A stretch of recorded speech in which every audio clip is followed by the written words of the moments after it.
Konnichiwa. Our girl has been back from international waters. I felt like you today. Yeah, Devin just took PTO, everyone.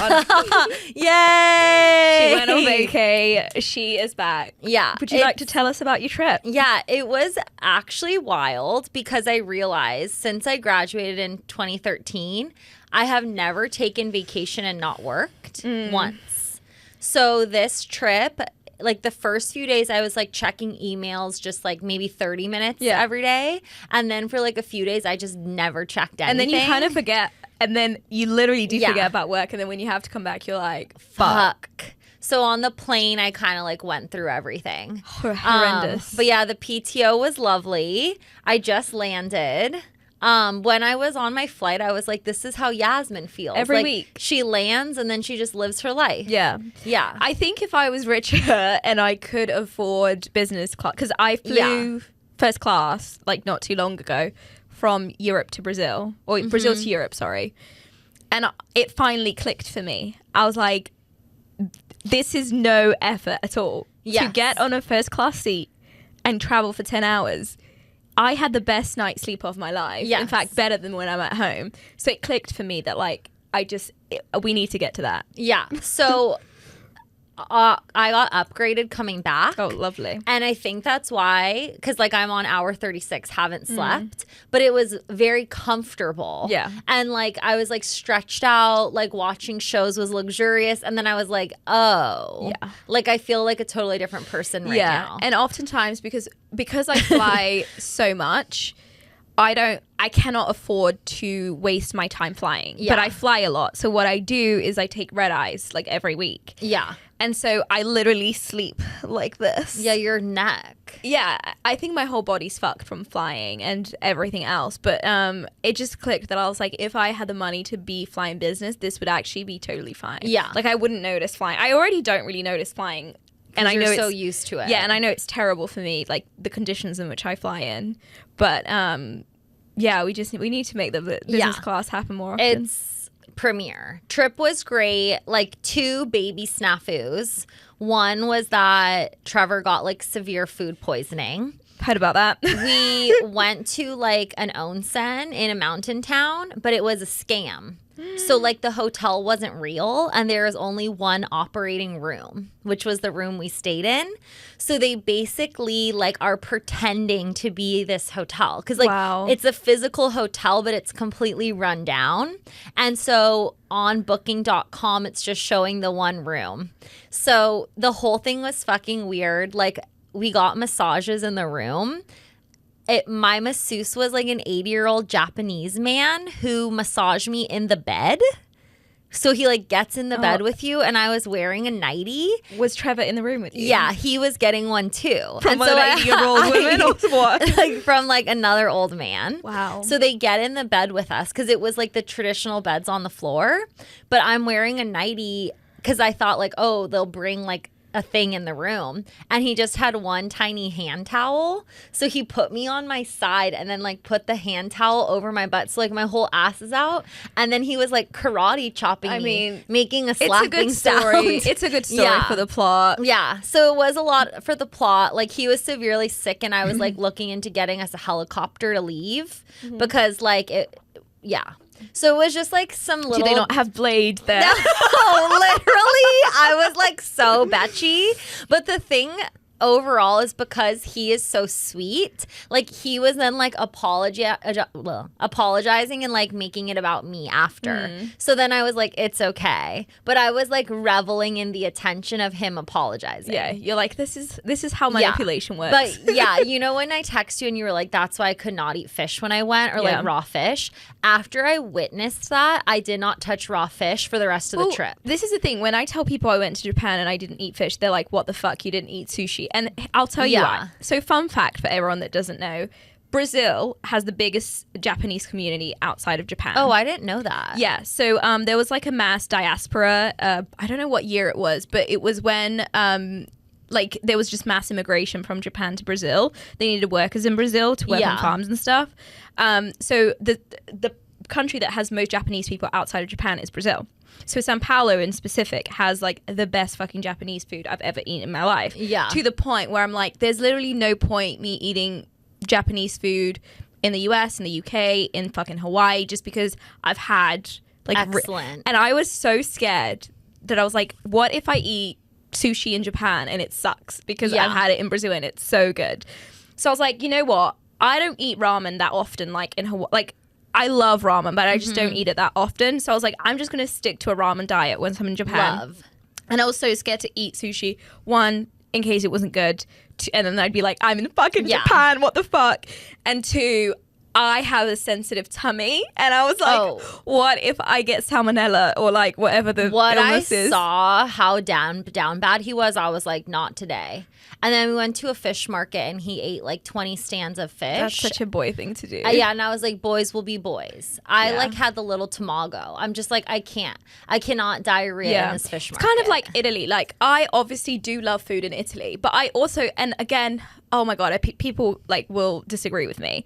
But if you gave me 2 dishes of pasta, one is an Italian in New York and one's from Italy, like, will I know the difference? Maybe not. So I have to say it's just total placebo for me, because it's like when I go to Italy, I'm like, the food here is amazing. But if you gave me the same dish at home while I'm watching Netflix, like from a place in Venice, like I don't know. I think it's just the ingredients are purer, vibe. but whether you can taste that or not is a different story. Yeah. So with the Japanese thing, I was like, well, look, I don't eat ramen much, so this is actually something I'm going to enjoy doing different. Yeah. Love. And I ate ramen twice a day for 7 days. I was doing something similar. I was also eating pizza. And also the 7-Eleven, like... Yeah, love. Like, just give me all the little snacks. The masubis. That are so you. Yeah, so cute. The masubis. Yeah, I actually eat a lot of spam masubi when I'm in Hawaii. I love the spam masubi. Oh, like, it's iconic. When I stayed with you, I think I got them like a few times. The thing about spam masubis is that like they're like a meal. Like they fill you up so much. You could have one for lunch, you could have one for dinner, you could have them for breakfast. And they're so cute. It's like eating a little animal. But anyways, on the topic of scams, I think we should share with the people what happened with me. It's crazy. Okay, so I was unfairly banned, like disabled from Instagram, Facebook. Meta just decided they fucking hate me. And I think I got hacked because the issue that they had with me is that they thought I was under 13. As soon as I uploaded, which fair mistake to make because I look about 10.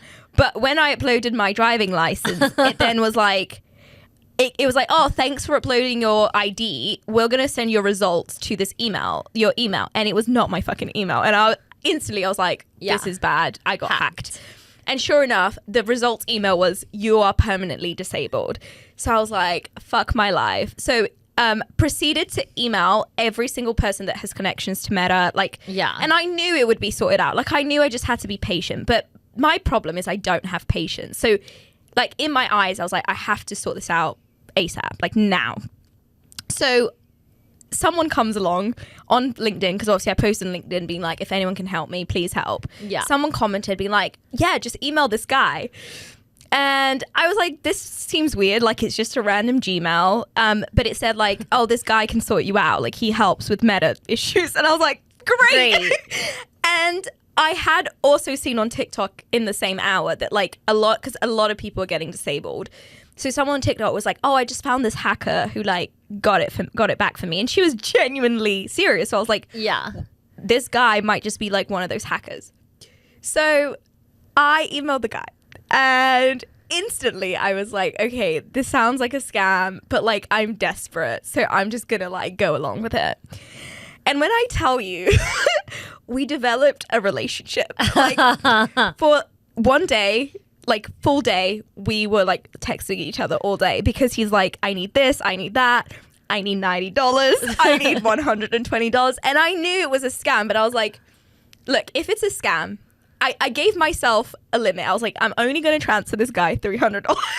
And if it's a scam, A, I'll only have lost $300. B, I could try like claim it back on my credit card. Yeah. So the first red flag, actually, obviously this whole thing was already a red flag. I'm going to say like the second red flag was that like I was trying to transfer him money and like Venmo, Cash App, everything. Like on every platform, I was trying to transfer him money. It was like, this is a scam. And I'm like, override. Yeah, and you guys were talking on Signal. We were talking on Signal. And I'm trying to override all the things that are telling me this is a scam because I'm like, I know it's a scam, but he might help me. Yeah, the desperation. So I told myself, I was like, I'm only going to transfer him $300 to $100. But the problem was, it was at the end of the month. And I had no money that month for whatever reason. And I was like, I had literally saved $400 to spend with my wife for like this boat thing we were going to do. Yeah. And I was like, either I get my Facebook back or I enjoy my weekend with my wife. And sure enough, I was like, send. And I just can't even, I'll put some of the screenshots up here. Yeah, you have to. But like the communication between this guy and me was just insane. He would send me voice notes. And he was like gaslighting me and like, I don't know, it was so funny. And then I was like, I have to tell someone. So I told Devin and Devin was like, do you need money? And I was like, yes, please. I just sent all my money to this hacker who is probably a scammer. So Devin bailed me out and I was able to enjoy my weekend with my wife. And sure enough, when I got my Facebook back, not from the hacker, but from contacts and Meta. And when I told him, I was like, I no longer need your services.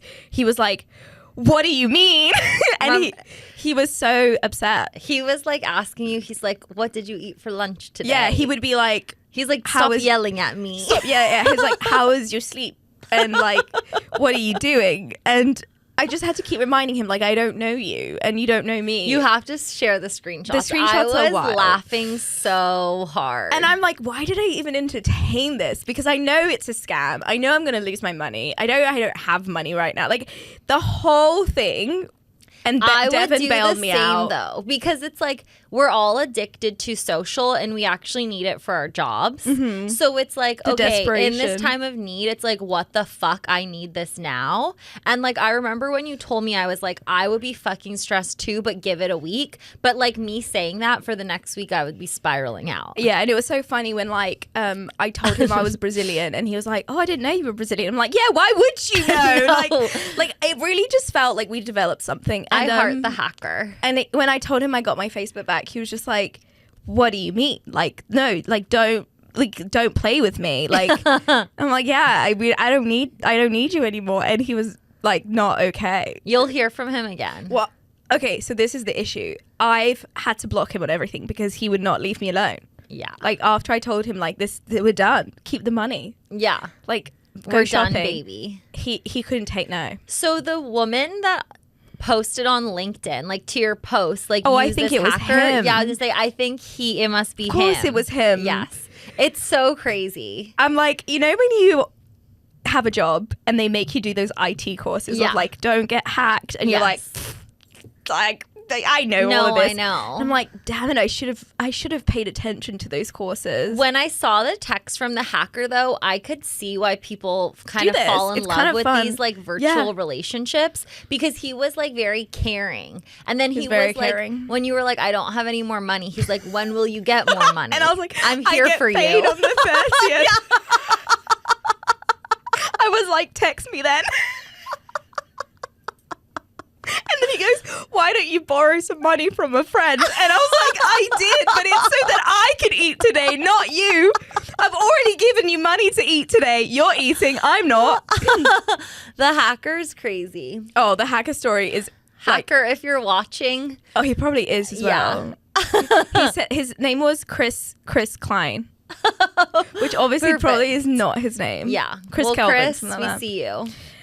Anyways, the other big thing that has happened to all of us this week is The Life of Showgirl by our girl, Tay Tay. So I have a lot of friends who are huge Taylor Swift fans, and like I am also a fan. I'm a fan. When I went to her concert with one of my girlfriends, we talked about how like you get like those blues after, because it's so like sad. The high is so high. So for this album, I was very, very, very excited.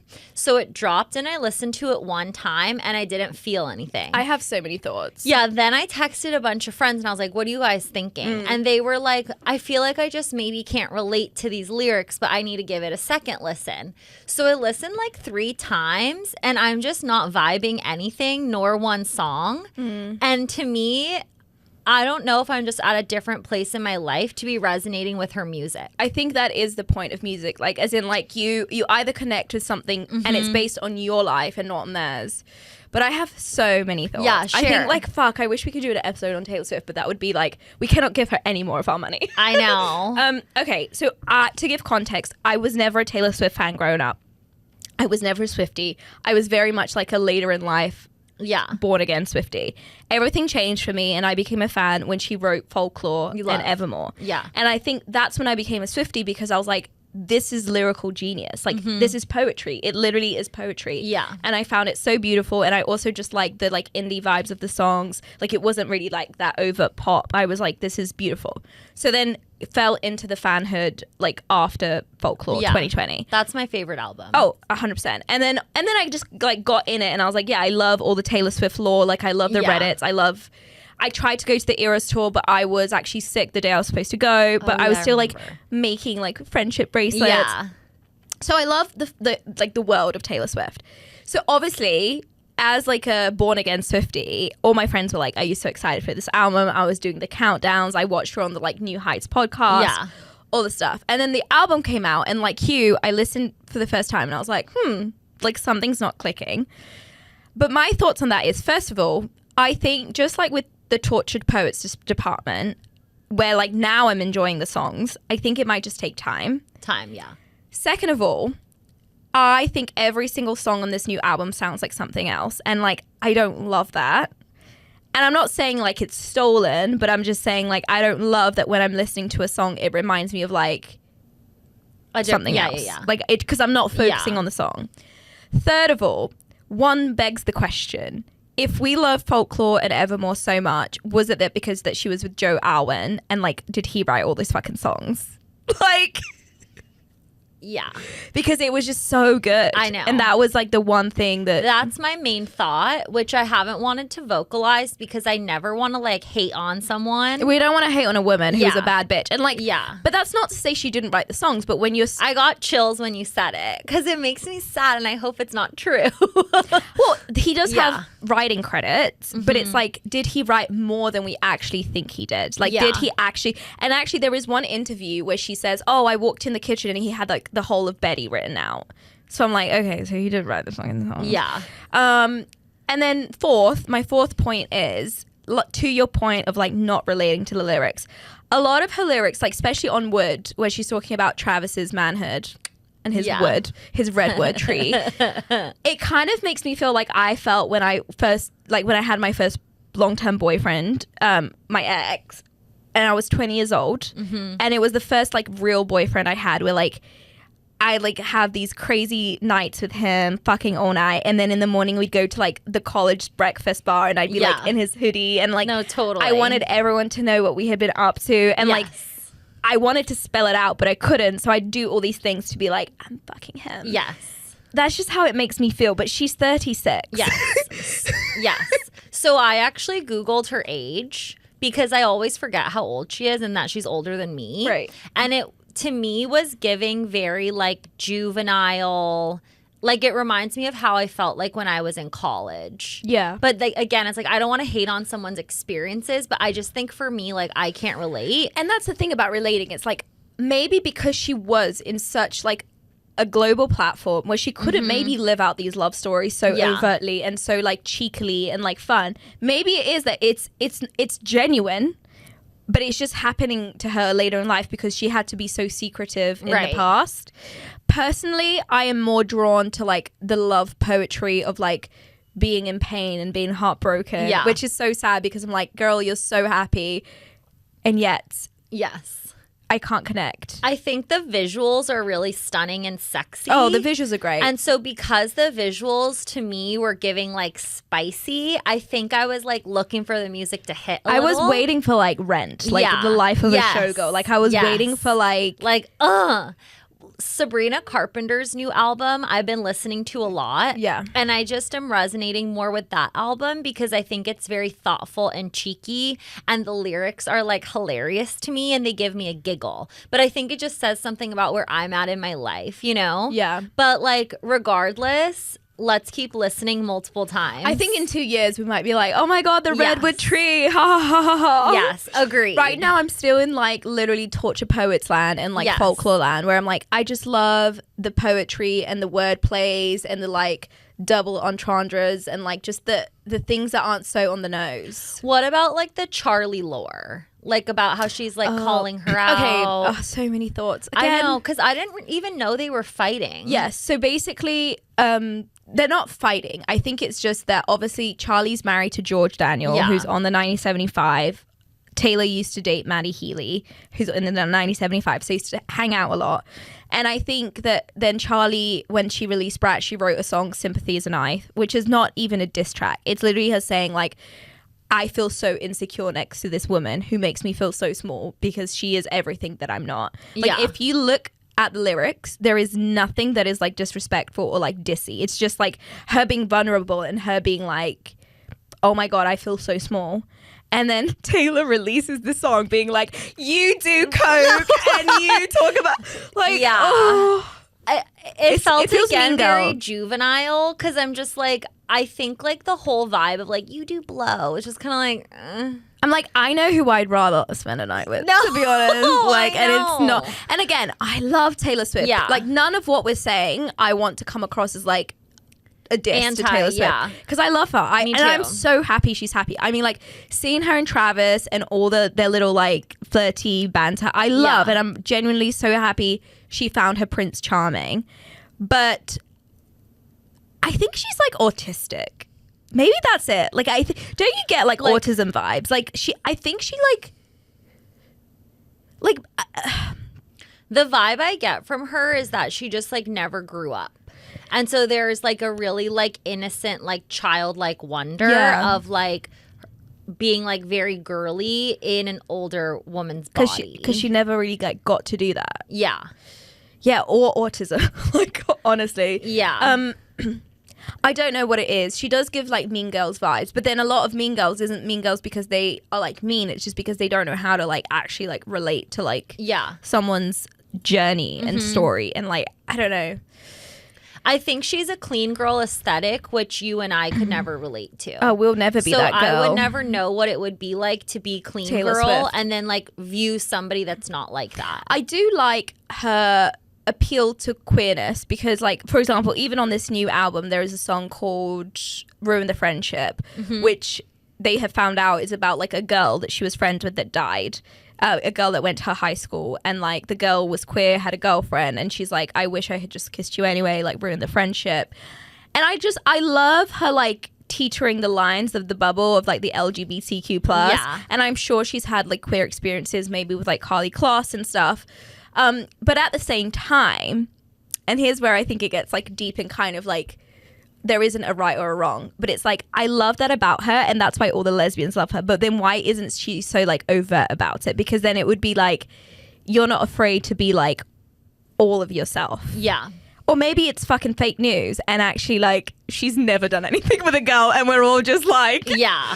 So you know, like I think it would be so cool if she could actually be like Marlon Ackerman, who just played Margot in Hunting Wives.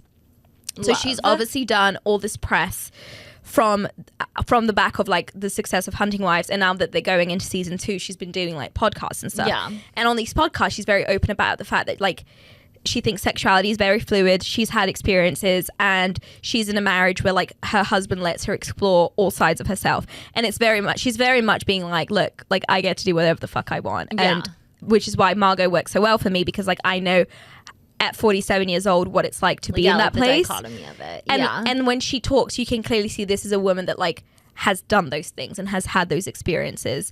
And it's like, yeah, like I know firsthand that sexuality is fluid. And like Taylor doesn't fucking say anything. And you're just like, are you or are you not a little bit, you know? I think if she just came out and said like, oh, I'd maybe even had thoughts about this, like everyone would fall in love with her more. I just need a little something. And that was also like her silence with politics this year was deafening. We need a little something from her. And it's like I hate to bandwagon because I think so many women hate her. And I'm just like, okay, I think But that we you're don't hate her. No, I know. Yeah. I'm like, I don't at all. I'm just saying, like, I know so many women feel so negatively about her. And, like, I always cringe when I hear that because I feel like it's like, how could you feel so strongly about someone that you don't even know? Yeah. But I just think, like, she's, like, such an idol and, like, in such a, like, interesting place and culture where, like, every single woman will have an opinion. Yeah, and I don't literally, I totally understand the fact as to why they have like degrees on Taylor Swift now on it, because there's so much you can unpack. And that's what I try to explain to my wife, who doesn't get the law. She doesn't get Taylor's music either. She's like, this sounds like garbage and the lyrics are so simple. And I'm like, no, what she actually means. And like, I try and dissect it for her. But yeah, I think with like, especially with the politics stuff this year, I was like, whatever stand you want to make, because also she isn't someone who has always been quiet about like her feelings. Like, she's been political, so I'm like, why are you not political now? Do you think maybe because Travis? Yeah, and like and his friend, like, I don't know what. And again with the Travis thing, okay, and I don't want to sound mean, but she was with someone who was an intellectual, right? Like Joe. The guy's smart as fuck. And now she's with Travis. And she dumps him down in front of him. She's like, he does understand the words. And I'm just like, that is so weird. It is very odd to me because I have dated like NFL players and they are quite vapid. But, like, I don't actually, like, acknowledge publicly in front of other people that they are dense. But also, I don't even get... So, for example, I listen to a lot of podcasts with Travis and Jason Kelce, New Heights. I love New Heights. I used to listen to New Heights even before they started dating because I love Jason Kelce. Me too. I don't get the impression that Travis is dumb. Like, maybe he's not an intellectual... But the way that they choose to portray him is like really sad. Do you think he just doesn't mind it though? And he's like, okay, he thinks it's endearing. Yeah. Or they think it's endearing. And it's like again, it's branding, right? Like she's the pop star. He's the vapid this, NFL like, lovable, player. like sweet, dense. But again, I'm not attracted to this new phase of theirs because I'm like, I just love the intellectual poetry. Like, oh, I don't know. I thought that she kind of does that because she doesn't want to be branded for her personal image, that like she would tie herself to someone who's like equated to toxic masculinity. Yeah. Anyways, I do have her lyrics tattooed on me. Oh. Not from the new album, but from Folklore. So I got tattooed in 2022 to live for the hope of it all. I love that. Because what is life but hope? Well, Swifties, let us know what you think. I mean, they will let us know what they think. I think if we just title this episode Taylor Swift, Our Thoughts, we'll get more views than anything else. Agree. Do you like Taylor Swift or Beyonce more? Oh, Taylor Swift, 100%. Oh, okay. I like Beyonce. And I think as a person, like, I want to support Beyonce more than I support Taylor Swift, but I think whose albums am I listening to all the time? It's Taylor. I'm sorry, B. Queen B, R.I.P. So anyways, with that... I feel like I'm just quiet. I'm like, oh. Who's your... Okay. Beyonce, 100%. Who's your favorite female artist? Beyonce, 100%. Yeah. Hands down. Me too, Beyonce concert. I've been so obsessed with her, though, for so long. Yeah. I get like a weird like dopamine rush. I think my favorite female artist is Adele. I mean, Adele is amazing. And I just love that she comes out with albums every 7 years. Wait, how was Dua? Dua Lipa, someone I want to look like, someone I want to be. Wouldn't go back to a concert. Okay. Very average. Okay.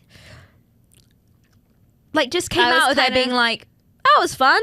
But not like, fuck me, that blew my mind. I think because she's so stunning and like the fits are so cute, it distracts from like maybe. But also her music isn't like, that's fair. It's not groundbreaking. That's fun you went though. And you went to Chapel? No, I could have gone to Chapel, but too many concerts in 1 week. Yeah. Your girl needs to work and breathe and sleep. But yeah, I love. Actually, this is a good segue into things we splurge on and things we cheap out on, which is the actual topic of today. We should have fucking just done a Taylor Swift episode. I know. So much to unpack. There's a lot. Let's actually do one. I think. Fuck it. Should we just do this next? Yeah. Okay. let's continue on. Yeah, I think we've never done this before where we change the subject midway. I love it. Well, because there's so much to say. Like, the more we were talking about it, the more my brain was like tweaking out. Yeah. Okay, here's a question for you.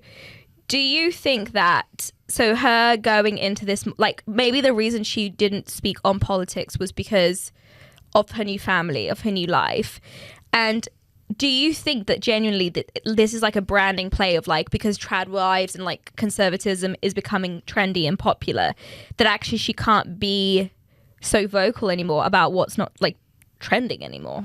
Like, do you think it's purposeful? Yeah, I think it's super purposeful. And I think that who you date and who you surround yourself with changes your views, regardless if you're like steadfast in like your opinions or not.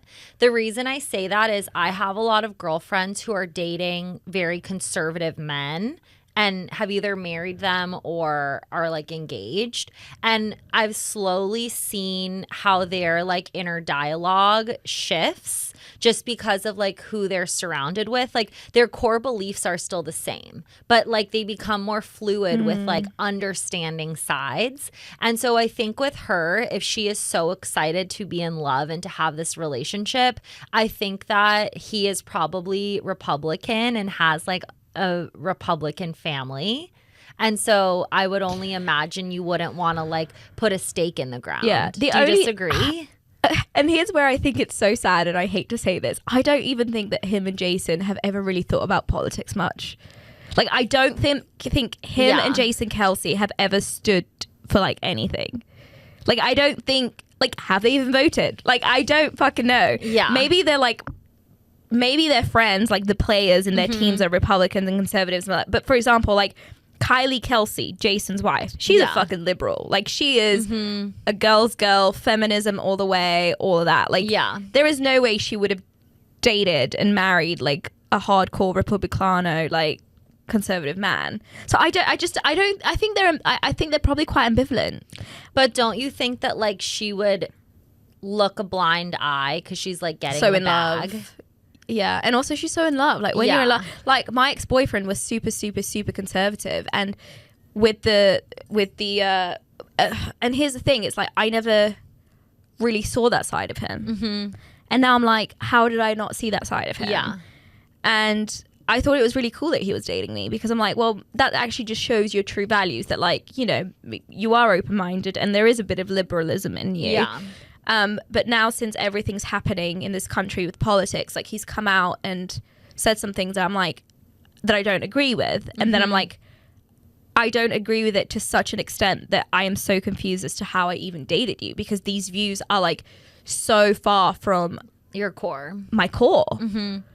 So it's like, did you always think this and you were just scared to really portray who you are, or are you radicalized? Because I think sometimes where my gut is going is that it was like suppressed, and like he probably felt it but like didn't want to say anything. And again, like, I actually don't really, as long as, you know, people aren't out there doing like dangerous shit. Like, if someone, I have many conservatives in my life, I have many Republicans in my life, and though I don't agree with them, I don't wish any harm on them. But to go and to be with someone, like to be in a relationship with someone who has such strong moral values than you is, and I'm like, I don't, some of like the things he has since said, like this year with everything going on, I'm like, holy shit.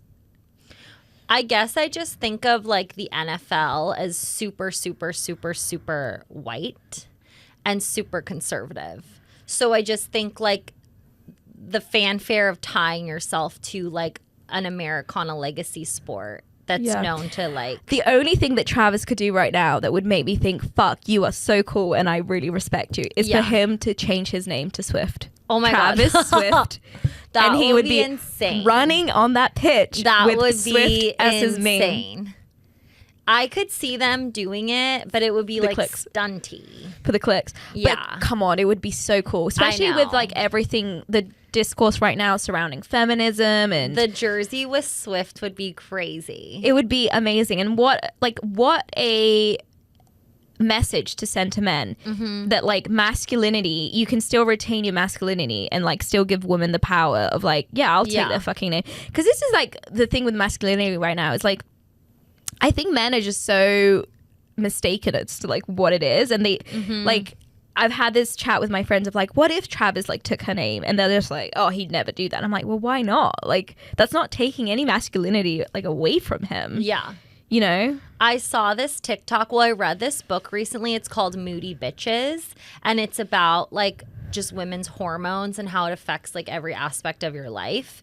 But then I think because I was talking about it, then I started getting like all this like TikTok content. And it was basically talking about how women now more than ever, when they're looking for a partner, they used to look to a man for like safety or like financial compensation or like help around the house, where now like women are making more money than men and like we're buying more houses than men and like outpacing men. So what we're actually looking for is like someone to be able to make us feel like emotionally safe and have a chat. Yeah. So I think like it kind of goes back to what you were saying in the sense of like she doesn't actually need a man at all, nor does she need a partner. Like, so she actually just wants a relationship. And so I do think like with the whole idea of like him wearing the jersey and how I said, oh, maybe it would just be for clickbait, maybe actually not. Yeah. Because like now that I think of it, it's like she doesn't actually need him for anything. So why would she do this? Because she could basically date anybody. I think, and so here's the thing, like, I was speaking to a friend about it as well. It's like, because she's such a big global pop star, like one of the biggest stars we have, probably the biggest stars we have, she's used to adoration. And I think what she really probably wanted in a relationship is someone to like outwardly adore her and be like cheesy about her and be like adoring in like a very public way. Not everyone can do that, right? And I think maybe with like her past partners, with like Joe and stuff, they might have fucking really loved her behind closed doors. But because it wasn't public to her, she's like not computing. Like it's not going in. And actually, I'm going to make a parallel between me and Taylor Swift because we're so similar. That was one thing I had to learn, where it's like I was used to people showing me their love so outwardly and like publicly. Like me and my ex-boyfriend, people would be like couple goals, like our pictures were literally pictures you'd see of like the best travel. Like I'd be like, this looks picture perfect, right? And we would get all this outward adoration and people were like, you guys are so perfect, like couple goals and all this shit. And I got used to that. And so going into a new relationship, if it didn't look like that, I was like, well, this person doesn't love me because we don't have all that outward like facade, right? And I had to like unlearn that and be like, actually, what's more valuable is how they love me behind like not in front of anyone else, you know? Yeah. And I had to really learn like what love was. And the most important thing I learned was it's about what you want and like what you deeply want and need, and not like how it looks from the outside. Yeah. Also, I had to really give up on the idea of like how it looks from the outside, because I mean, I'm literally married to someone 23 years older than me. We look like mom and daughter. Like that's how it looks. Like it doesn't look like Instagram got, like it doesn't look like that. But I don't give a shit anymore. Like I just want what I want. I always think with her, like after I've gone to her concerts, like to see like girls that are like 5 years old to women that are like in their 60s. Like, I can't imagine what it would be like to know that your fan base is so adoring of you with the widest age demo that I've ever seen. And, like, after her last concert, when I saw that, and it was, like, dads with, like, their little daughters on their shoulders. That's really cool. Like, I was thinking, like, when she gets in her car and, like, goes home, what the come down would be. Because, like, imagine knowing, like, you're hot and, like, all these guys think you're hot. But then it's, like, all these women also think you're amazing. And then, like, little girls think you're amazing. And then so do grandmas. Like, how would you find... Like, I mean, she has to have a really good therapist, because that sort of adoration is not normal. No. Like, I think about it a lot, actually, because... I just was like, you know, when you like maybe have a really fun night and you feel like that buzz after, you get the come down a lot, don't you? Yeah, I do. Devin's like not a global pop, but Devin has all come downs all the time. Like we could go for dinner and then she'll get home and she'll text me like, I miss that. Yeah, I really do though. Like, we'll go to a concert together, I and know. Devin 2 days later is like, I want to relive it. And I'm I like, know. are you okay? I think I do experience come downs. Like, it must be something. So with you my can't be a serotonin. global pop star because No. you would be literally like struggling. Well, because I think then I would like any person I date, I would need to be like Taylor Swift and be like publicly obsessed over. Because I feel like if you're literally not telling me how amazing I am in like the most insane way, do you even love me? That's what I mean. Yeah. Okay, so this is exactly, you kind of hit the nail on the head of like, okay, so Taylor Swift can have anyone in the world, women, man, she can fucking cherry pick anyone. So in her head, and this is how I would think if I was her, right? I'm with Joe Alwyn. He writes me great songs. Right. He is like, I mean, I don't know. I don't fucking know them. Like, who am I to be like dissecting this? But just for the purpose of this exercise, let's assume he's like a good guy, right? And he loves her deeply. And he writes her all these amazing songs. And she's like, yeah, but at the same time, Yeah. I could have someone who's out there like going on stage with me at the Eras tour, who's like picking me up. I could have someone who's like talking about me on their pod. Like, I kind of get it. I really do. I wonder about its longevity, and I fucking wish them the best. I mean, like, I love Taylor Swift. I want nothing but the best for her. But yeah, you have to wonder. Also, with any public relationship, like with celebrities, it's like, it's hard enough to keep a relationship in private, like when you're not a celebrity. Like with these people, it's like, how the fuck does anything last? Well, also just like with Joy, like I was thinking when you were saying that, so like, okay, so then he's like putting a blimp in the sky. Then he's doing like cloud art. Then he's like buying her like custom like outfits for like the game. Then he's getting her a suite with the friends. It's like, in 1 year, what else could he possibly do? Like, it would eventually tap out. Yeah. And so that's why I just like, I've also been in relationships like that, where it's like more materialistic and like fun, but then like the basis isn't really there. And then I just like kind of want more and more. And then when it stops, I'm like, well, oh. and this kind of goes back to what I was talking about. Like, okay, so I was actually having this conversation today with someone where it's like, at the end of the day, no matter what relationship you're in, and let's assume when people get into relationships, they love their partner, they think they're hot, they're with them because they're attracted to them, right? But the choice to go into a relationship or to get married is a transaction. No matter how much you like someone, relationships are transactional, right? And I know that sounds really unsexy, but that's what they are. Yeah. You give and you take. And with relationships, what I've learned is like, you have to kind of figure out what you want from the transaction. So historically, right, I have gotten intellectual growth. Like my ex, although he was very fucking conservative, he was very smart, and I learned a lot of intellectual things from him, and I was very stimulated. Like he would keep me on my toes with like the academics and the intellectual stuff, and it was very interesting. My wife, on the other hand, I don't necessarily, I mean, I do have intellectual conversations with her, but I wouldn't say we're about that as much. I think it's more spiritual growth. Like how she has spiritually enabled me to grow is like unlike anything I've ever had before. And I've learned so much from her of like how she views the world, how she views religion, how she views death, how she views life. Like it's just opened my eyes to so much, right? And then something I've never had with anyone is like financial transaction where like, oh, I'm with someone because they can look after me. Yes, I love them. Yes, I think they're sexy, but ultimately like they look after me. I've never had that, so I can't comment on that. But there's layers to like what you can get from a relationship, right? And someone like Taylor Swift, it's so fun when you're with someone for the first years. Like I was so in love with my boyfriend for the first years, but then when your relationship changes and the honeymoon phase is over, you have to every day be like, okay, what am I getting from this person? Yeah. And she's very smart.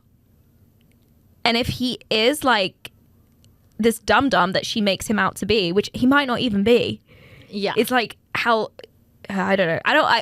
It's so weird talking about someone's relationship where you don't know them and we're just literally making assumptions. Yeah. But I love making assumptions. Me too. I think she's just a fun one to talk about because there's like so many different levels. It's like the onion, you know? I wish I knew her. I'd be very intrigued. Like I just want to like have a, yeah, like she's so interesting. And like the girl cliques are so interesting. Like I think like the Blake Lively lore is like, well, so didn't crazy. They like break up? Yeah.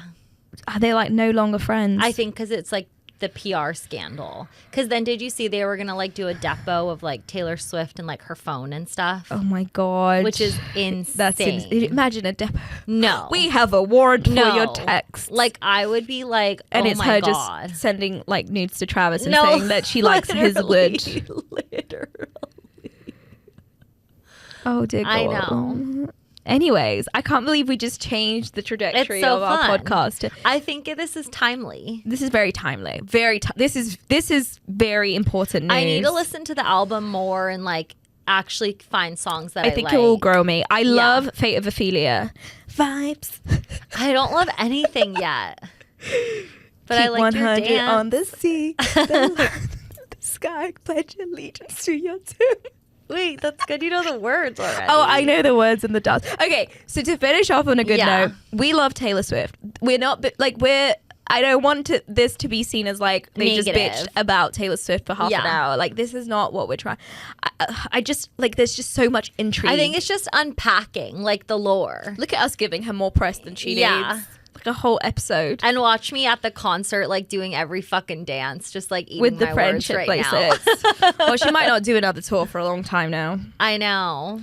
Meanwhile, let's get Adele back.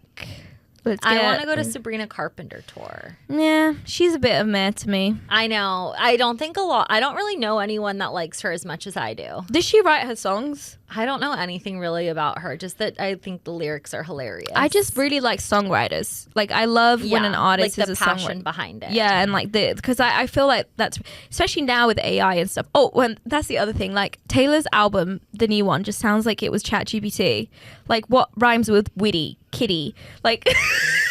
Well, when I watched like a little interview about her writing the album and how she said like she did it when she was on tour and like she'd be so exhausted, but like she was just so inspired. And then I read the lyrics, I was like, huh. Yeah, you're like, oh. But again, this is why you shouldn't rush art. She wrote this album when she was on tour. It was like a year after Tortured Poets. It's like, just take some time with this. Yeah. I thought the album was going to be like a musical. I was literally expecting something like unexpected. I was like The Greatest Showman. And actually, Yes. Life of a Showgirl, the song does sound a little bit like Greatest Showman. But like I was expecting like jazz hands. Yeah. No, I was too. And like cheesy, but in a jazz I was hands expecting way. an orchestra. You know Ray, the singer Ray? Yeah. So I was expecting like Ray style productions, like a 17-piece jazz orchestra. Which would be with sick. Jazz hands. Yeah. I would have loved that. Yeah. Or like I was thinking like some Dolly Parton like Yeah. type vibes. And like bringing in these like iconic Showgirls. Like, yes. And then like it was like duets with like Yeah, I'm not mad about the Sabrina cameo, but like she could have.